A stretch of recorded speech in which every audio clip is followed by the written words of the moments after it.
Lucia from Robo Wunderkind. These videos are created in order to help you best use the Robo Wunderkind set to maximize your students' creative potential.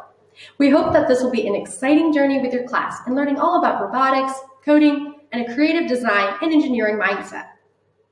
This series will break down the basics of our kit, from the Robo Wunderkind blocks to our app interfaces of Robo Live, Robo Code, and Robo Blockly interfaces, all the way to some teaching materials. Don't worry if you have little to no robotics or programming experience. We do our best to make sure everything is broken down in clear terms to tell you what you need to know to get started. This video will be focused on explaining the types of education kits, a quick overview of the Robo Wunderkind blocks included in each kit and their functions, and lastly, a detailed look at the main block.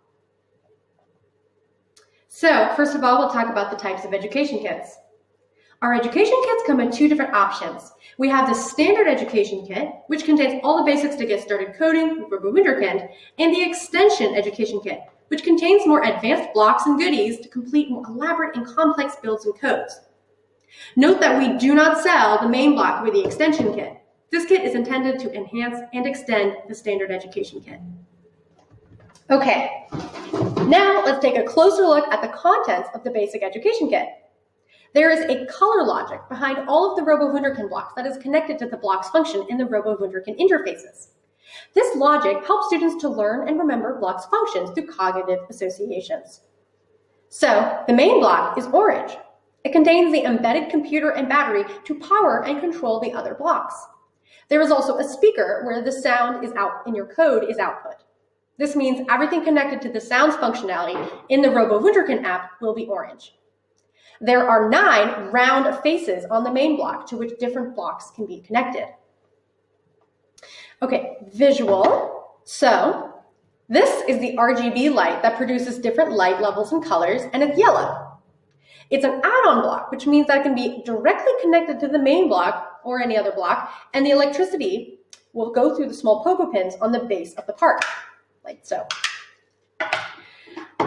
Now for motion. There are 3 smart motor blocks in the basic education kit, and they are blue. The smart motor can be attached to another block anywhere except for the rotating part. This does not contain the round phases.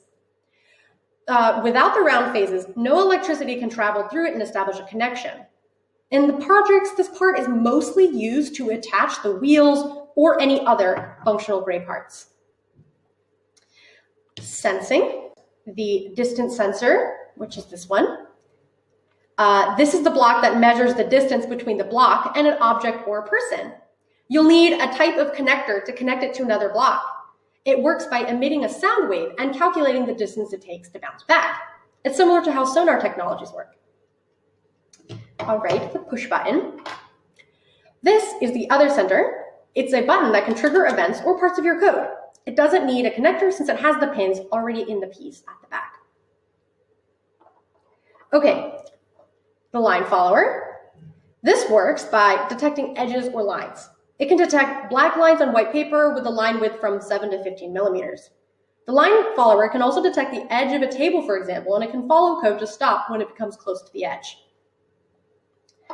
Okay, now let's talk about our connectors. The wired connector is a cable that can connect 2 blocks to allow for movement, distance, or a setup that requires separate blocks. The connector block, this one, is a block with connection phases on all 6 sides of the block, and it's useful as a connector or a structural part of the build. Also, these are our universal connectors. These are little green pieces that can fit in between 2 blocks to connect them, and it's got these little pogo pins. You can use either side for your build. Functional parts. So these don't have electricity going through it, but it's necessary for some build construction. The big wheel, these ones, are very versatile pieces that can be used as a part of construction builds, such as a wheel, typically on the rotating part of the smart motor. So the smart motor rotating piece moves. Or it can be used to be a part of the construction of your build, for example, as a stand or a base on your main block. Okay. All right, then you have the small wheel. This little wheel is another functional part that is used to help balance and support movement within your build. Lastly, we have these little building block adapters that can be used with building blocks as a part of your construction or decoration detail for your robo build. All right, now we'll talk briefly about the blocks inside the Education Extension Kit.